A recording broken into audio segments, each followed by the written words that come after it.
Esu Edita Gavelienė, gydytoja dietologė. Šiuo metu vadovauju Lietuvos dietologų draugijai. Esu medicinos mokslų daktarė. Lietuvos dietologų draugijos nariams buvo pristatyti Wellness produktai. Šis naujas Švedijos mokslininkų gaminys randa vietą ir dabartinių Lietuvos dietologų ir dietistų kasdieninėme darbe, skiriant šį produktą nutukimo gydyme. Šiuo metu mes kalbam pavasario pradžioje, žiemos pabaigoje ir tai yra metas, kuomet mūsų įprastame maiste, kurį mes sandėliuojame, mažėja vitamininių medžiagų. Ir tikrai tai yra metas, kuomet atsiranda rizika su maistu gauti mažesnį maistinių medžiagų kiekį.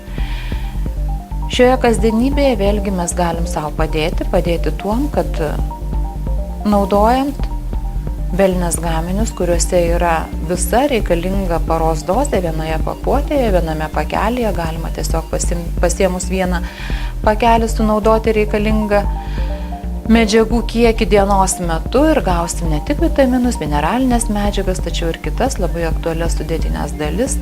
Tai yra medžiagos, kurios vėlgi skatina antioksidacinės sistemos veiklą, kurios yra atsakingos už kitų sistemų veiklą, tame tarpe omega-3 riebalų rūgštis ir kai kurios kitos sudėtinės dalis. Kalbant apie pagalbą, kurią suteiktų Wellness produktai, tai yra baltyminis kokteilis, kurio sudėtinės dalis yra švarios, natūralios, jos yra subalansuotos tiek, kad sudėtyje yra ne tik vitaminai, mineralinės medžiagos ir tai, kas priklausytų tam tikrame kalorijų kiekyje, bet yra šiek tiek didesnis baltymo kiekis ir yra žemas glikeminis indeksas.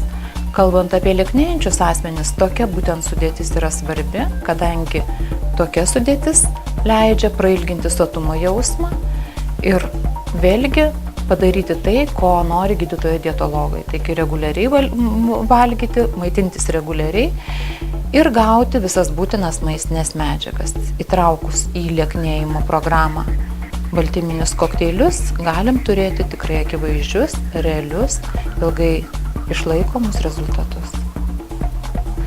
Labai tikiuosi susitikti su jumis artimiau ir atsakyti į jums rūpimus klausimus. Na, o visumoje norėtųsi nuoširdžiai palinkėti jums sėkmės, dirbant kasdieninius darbus, na ir sveikatos jums, jūsų artimiesiems.